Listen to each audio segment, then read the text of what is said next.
আমরা কুড়িগ্রাম ডাঙ্গাপাড়ার সুদর্শন সংঘ ক্লাবের ইয়ংস্টার ছেলেরা বলছি রে। আরে এই বাচ্চা আমাদের কাছে কম্পিটিশনে হেরে গিয়ে মুখ লুকিয়ে পালাচ্ছিস কেন রে?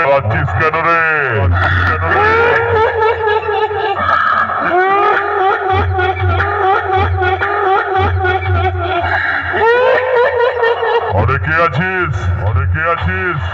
ভ্যানের পিছন থেকে জুতোর মালাটা নিয়ে আয় তো সালাদের পড়িয়ে দিই ওদের উচিত শিক্ষা হবে।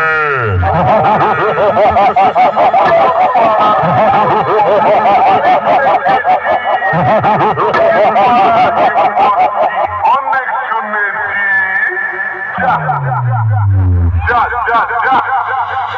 সুদর্শন সংঘ ক্লাব পারলি না তো এবারও হেরে গেলি। আরে যা বাড়ি যা পরের বার বেশি করে চাঁদা তুলে বড় মাইক নিয়ে আসবি।